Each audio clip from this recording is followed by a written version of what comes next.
Welcome to Psychologist Talks. On today's episode, I just want to do just kind of a quick reactions to my episode I just shot on incels and what I believe, and I stand by it, links to negativistic personalities. They mirror and map incredibly well. Basically because I think I mentioned something like this in the episode, but I didn't make it explicit enough. And I argue it traverses all of my episodes, especially around personality. And that's this mentality around incels of they're like these bad and broken people, and there's no sympathy, there's no rhyme or reason for them taking the path that they took. If you hold that belief, I would ask you to challenge it, because as I pretty sure said in the episode, when I encounter these folks, it's not like there's just an imagined experience that they lean into and they develop this mentality. Never mind the very real experiences. It's not like it's an imagined slight, right? There is very real adversity that these individuals go through. Think about like negativistic personalities that lead them down a path. I'm not excusing the path. I think the path is unwise and is short-sighted, and there were off ramps that these folks chose not to take. But we do everyone a disservice, regardless of what personality, regardless of what social construct we're talking about, to not understand the greater context within which the problem has arisen. And so while in the episode I say that I don't believe there to be a strong gender link to negativistic personalities, just like all personalities are represented across gender,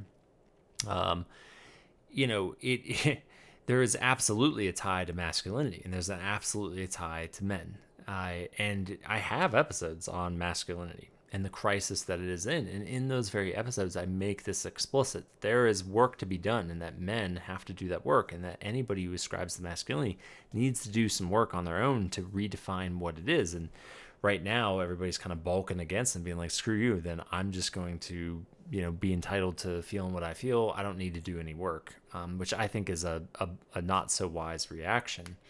But there is an aggression. There's like the thing I often say that unfortunately happens in societies that is not feminist in nature is that, to counteract the oppressors, we have to kill the oppressor. We have to then become oppressors ourselves. And I don't think it's fully there yet, but there are absolutely messages that we're sending men and that we are sending masculinity that are not conducive for change. They're anti-feminist in nature. Masculinity has been in a crisis for a long ass time. It absolutely has been. And again, you could technically say, well, men aren't clearly doing a good enough job if we still are having this problem.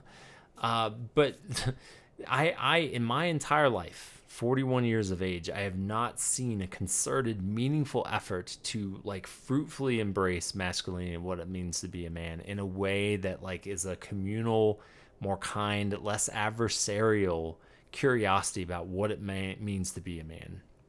Rather, it has been like an attack on masculinity, necessary in some respects, but to me, an overextension.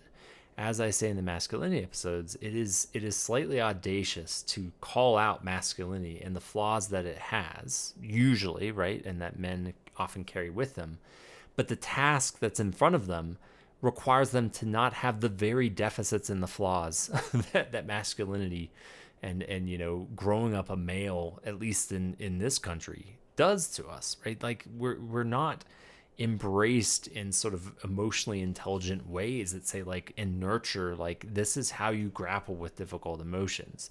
This is how you grapple with the expectations of what a man is supposed to be, but also do these other things that seem somewhat discrepant with that.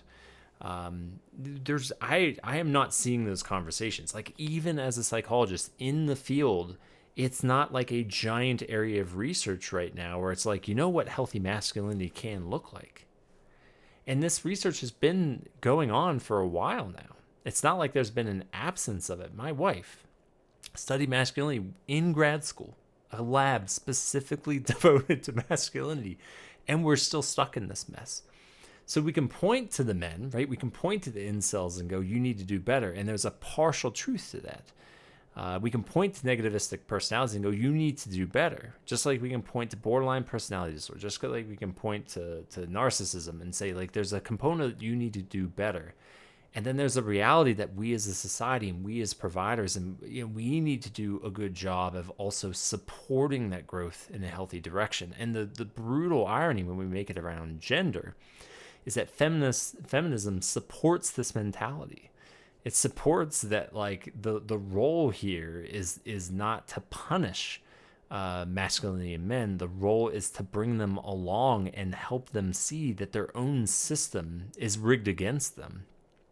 That you can grapple with masculinity and still be a masculine creature, but benefit from the feminism in the way of, like, there are also oppressive forces being levied against you that put you in this bind, that you are in a vice and that you don't have to be. And what does that look like to free yourself from that vice? What does it look like to like, that masculinity is not so simply healthy or toxic? There are iterations between this, but we're not having those conversations. And so, I guess, long story short, if you're having negative reactions because you feel like you're a man and you're being called out and being shoved into the category of incel unfairly, I say, indeed, there are parts of personal responsibility that you need to take on and grapple with. But just as well, I'm not acting and I'm not pretending as though society is super supporting you in that journey.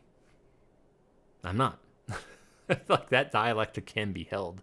And I would reverse it. If you have been subjected to inceldom, or you're frustrated at men, or you're frustrated at your fellow man, and you're frustrated at masculinity, that frustration is well placed. And it's really super frustrating to see people with power and privilege to a certain degree, not everybody, not globally, right, to take such what can feel like a very entitled position to be like, fine, I'm going to cross my arms and be like, no, I'm not going to do any work. And I dialectically ask you to hold, the system is not structured for them to do that work easily. It doesn't mean it's your job now, right, as an outsider looking in, to handhold. But it's certainly the zeitgeist right now, this sort of is more adversarial, and that more adversarial nature is not conducive for growth. It's psychology 101. You think in my work with people, I can challenge and confront them with no nurturance and warmth whatsoever? No, I have to have a meaningful relationship with someone to do that. And I have to understand where they're coming from and contextualize where they're coming from, and not just default to a blaming stance for there to be meaningful change. And why would we think society is any different? So there's a grappling with, there has been a grappling with this for decades. It just feels more prominent right now because of the outcome of that grappling, and the outcome has not been terribly successful. So I don't know what anybody think or feel about that. I feel like no matter what I do, I get downvotes on either end of the fence, because heaven forbid we hold dialectical both end middle ground space in this world and practice true feminism, in my opinion. But it just feels important to say, because I feel like the content in this domain will keep coming out, and we need, yeah, I'll just end there. I'll end there. I don't know. You can, like, bash me, put more angry comments all you want. I don't care.